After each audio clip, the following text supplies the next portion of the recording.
Australia's Liberal National Coalition has faced difficult moments before, but following the May 2025 election, the question is less about when they might return to government and more about if the coalition itself can survive. After a record electoral loss, leadership change, and challenges within state branches, the coalition is working to redefine its position. So today, we're going to look at why the coalition is essentially facing what seems to be an existential crisis.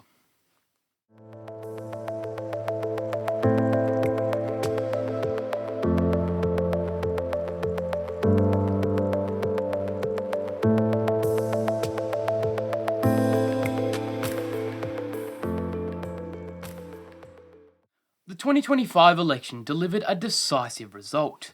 Labor won more than 90 seats, which the ABC described as the largest win in Labor's history.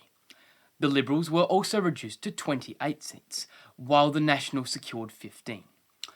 Opposition leader Peter Dutton had also lost his Queensland seat of Dickson, marking the first time in modern history an opposition leader has been unseated by their electorate. A central issue in the campaign was the coalition's nuclear power policy.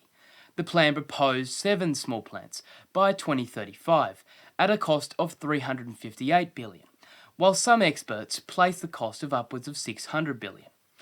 Supporters presented it as a clean energy alternative, while critics highlighted the projected costs. The coalition also pledged a temporary 25-cent cut to the fuel excise for 12 months, which it argued would reduce household fuel expenses. Treasury, however, raised concerns about the lost revenue to the federal budget, while the coalition suggested the 3 to 4% shortfall could easily be met through deregulation and targeted fiscal tightening. To fund its program, the coalition proposed cutting Labor's Net Zero Economic Authority, electric vehicle incentives, and climate programs, alongside a $813 million reduction in foreign aid. These measures altogether drew mixed responses within the party. After the election, Nationals leader David Littleproud announced his party would not sit in a joint shadow cabinet, before later recommitting to the coalition after negotiations. Littleproud acknowledged that the coalition has been facing vision and cohesion issues. With Peter Dutton's departure, the Liberals elected Susan Ley as their first female leader. Ley had said, "All policies are up for review and that there won't be a climate war on my watch." She is seeking balance views between moderates and conservative members, such as National Senator Matt Canavan, who argues abandoning Australia's net zero targets is a priority. As for state-level politics, it's presented its own challenges for the Liberals and Nationals. In Tasmania, Premier Jeremy Rockliff's Liberal government has faced instability, with a snap election in July marking the 4th in 7 years. Debate had centred on the proposed Hobart AFL Stadium, initially costed around $300 million, but now forecasting at around about $1.86 billion.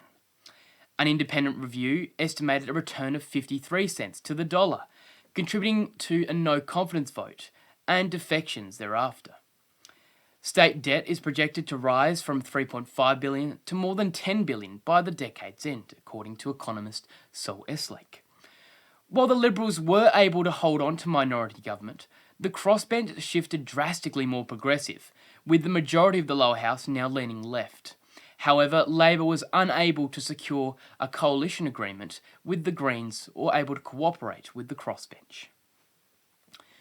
In Queensland, it tells a different but equally concerning story for the coalition.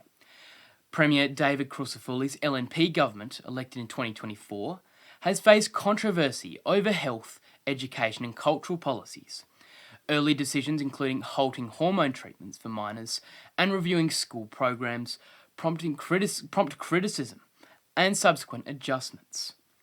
The government has also paused Queensland's truth-telling inquiry, made changes to First Nations art funding, and accelerated approvals for coal projects, while tightening rules on wind farms. The government also got flack from altering the colours of the state government logo from maroon to blue, with Queensland Labor calling it a blur between party and state. Analysts have drawn the comparisons to the approach of the previous LNP governments. The 2025 to 26 budget showed an $8.6 billion deficit, with state debt forecast to exceed $205 billion. Polling indicates younger voters continue to favour Labor and independence, particularly on issues such as climate, housing and Indigenous reconciliation. Analysts suggest that controversies in Tasmania and Queensland may reinforce concerns among younger Australians about the Coalition's alignment with their priorities. Foreign policy differences have also emerged. In August, Prime Minister Anthony Albanese confirmed Labor would support a recognition of a Palestinian state at the United Nations this September. Opposition leader Susan Ley said in response, a coalition government would reverse this decision, arguing recognition should occur at the conclusion of a peace deal. While the position reflects a long-standing coalition view, some commentators suggest it proves divisive among younger and multicultural voters. Social media political influencers have called out this move, arguing it doesn't help them win back any votes. The coalition now faces the task of rebuilding after a record loss, a new leader, internal divisions, and mixed results at the state level. Lay's challenge is to unify the party, set out coherent policy direction, and re-engage with voters who drastically shifted away in 2025. Thank you for watching this video. If you've enjoyed our content, be sure to subscribe and ring the bell so you can keep in the loop regarding the important news stories from the world and around Australia. I'd also like to announce the release of our 10th edition of the Snapshots newsletter, covering all the biggest news stories in the month of July. You can access it down below in the link for free. Lastly, I'd like to thank our regular supporters and the team for making this video possible. Your support is crucial, and if you'd like to help, consider buying us a coffee, our merchandise, or purchasing a premium membership. We've expanded to around about 15 team members over the last few months, and we've begun out-competing some of our similar competitors. And it's really exciting to see where we go, so we'd really appreciate your support where you can. We've been away from YouTube for quite a while because we've tried to focus on building our credibility through our website and social media content. But now that we have around about 11 to 12 people specifically focused on our editorial and publishing team, we're going to be able to build a team now to focus just for you guys on YouTube. So keep an eye out for new things over the new week, new hosts, new writers, maybe even some new video editing styles. We're really excited to see where this goes, and I'd like to thank you all again for your support. Once again, I'm Heath Clark, thank you for watching, and I'll see you on the next video.